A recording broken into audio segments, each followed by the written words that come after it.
नमस्कार बच्चों, UN world channel में आप सभी का स्वागत है।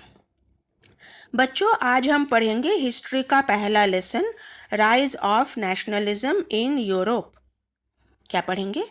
Rise of nationalism in Europe. बच्चों, ये एक बहुत ही इंटरेस्टिंग लेसन है। उम्मीद है ये लेसन आप लोगों को बहुत ही पसंद आएगा। चूँकि ये लेसन काफ़ी बड़ा है और इस लेसन में काफ़ी अलग अलग विषय हैं, इसलिए इस लेसन को हम पार्ट्स में पढ़ेंगे।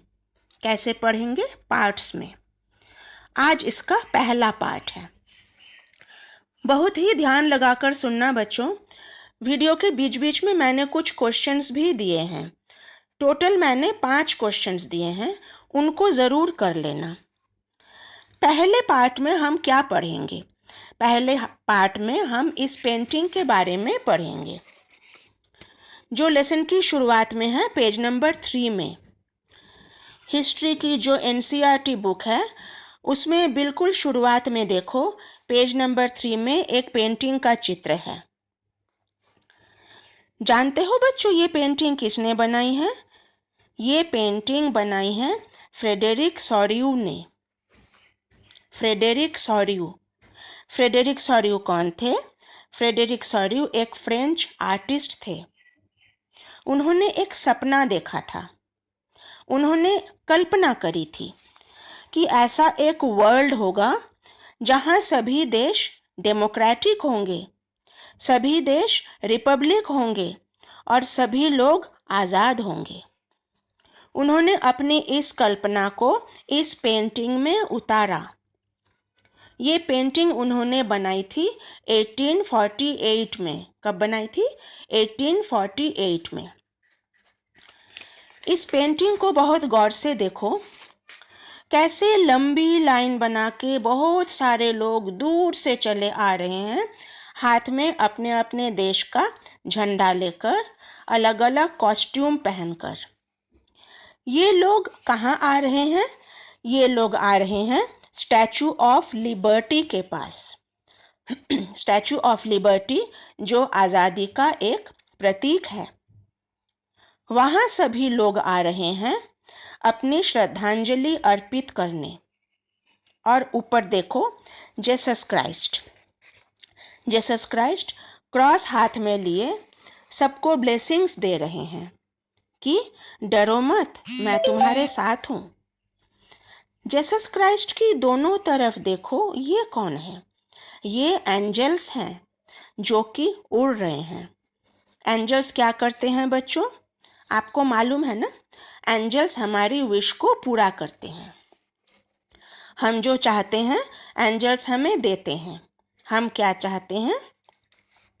हम आज़ादी चाहते हैं, हम डेमोक्रेसी चाहते हैं, हम टॉर्चर से मुक्त होना चाहते हैं। यहाँ जीसस क्राइस्ट हमें ब्लेसिंग्स दे रहे हैं। साथ साथ एंजल्स भी हमारी इच्छाओं को पूरा करने के लिए तैयार है। ये एक फीलिंग है। क्या फीलिंग है? We are blessed, we are secure, we are protected. भगवान हमारे साथ है, हमको किसी बात का कोई डर नहीं है। हम बुराई को ख़त्म करके अच्छाई की तरफ आ रहे हैं। हम जीत चुके हैं, बुराई हार चुकी है और हम जीत चुके हैं।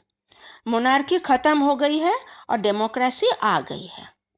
मोनार्की मतलब है राजतंत्र, तानाशाही, जहाँ राजा महाराजाओं का शासन होता है, जहाँ कॉमन पीपल का कोई अधिकार नहीं होता, उनका शोषण होता है, उनसे मेहनत करवाई जाती है, उनसे टैक्स भरवाया जाता है, उनके पास कोई भी पॉलिटिकल पावर नहीं होता, वे अपना अधिकार कभी मांग नहीं सकते।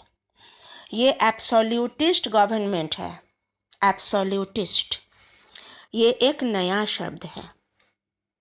एब्सोल्यूटिस्ट मतलब, absolutist is a government that has no restraint on the power exercised.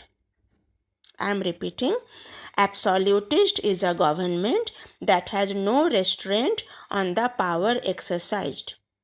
एक ऐसी गवर्नमेंट जिस पर किसी प्रकार का कोई रोक टोक नहीं है, कोई बंदिश नहीं है, वो जैसी मर्जी अपना पावर यूज कर सकती है।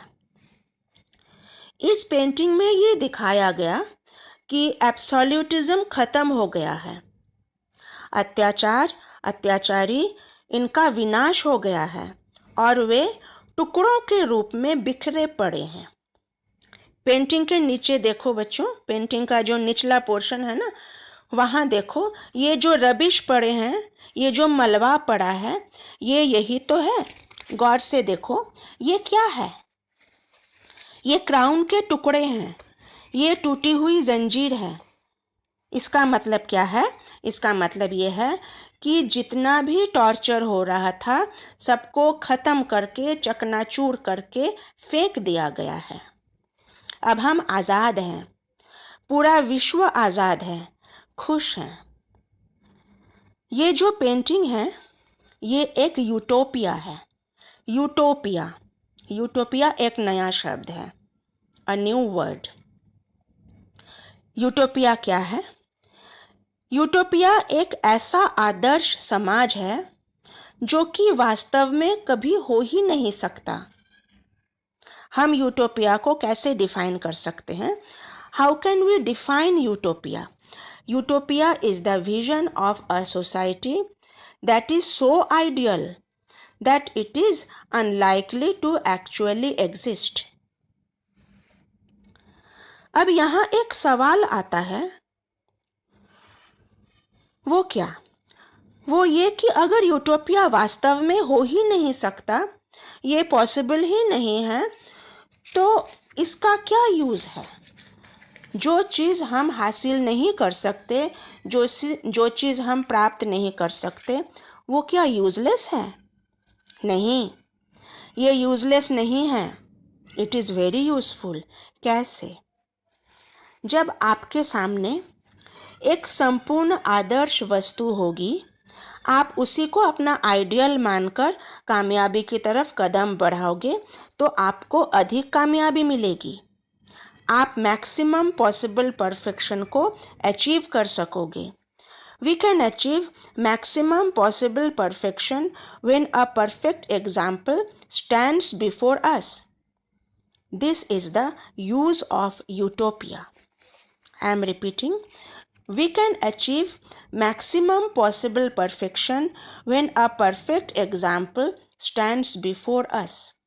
This is the use of utopia. ये यूटोपिया का यूज़ है।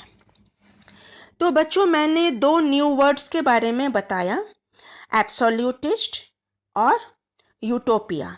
बुक में देखो, उसी पेज में राइट साइड में जाकर देखो, एक ग्रे कलर का डब्बा है जहाँ ये दोनों वर्ड्स लिखे हुए हैं, है ना?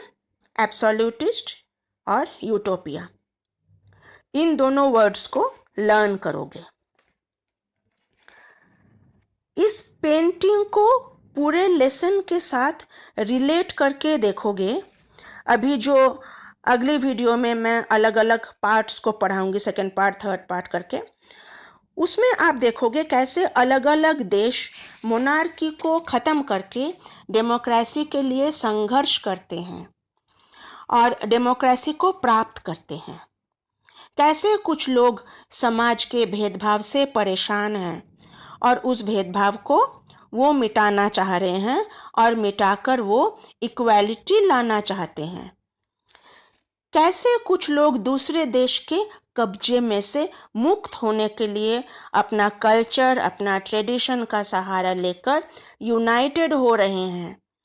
कैसे नेशन स्टेट का जन्म हो रहा है, कैसे डेमोक्रेसी की स्थापना हो रही है और कैसे लोगों का उनका अधिकार मिल रहा है, कैसे वे आज़ाद हो रहे हैं।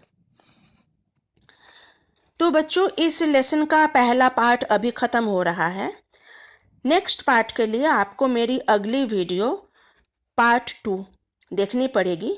अगर ये वीडियो आपको अच्छी लगी तो इसे अपने दोस्तों के साथ ज़रूर शेयर करना और UN वर्ल्ड चैनल को सब्सक्राइब करना।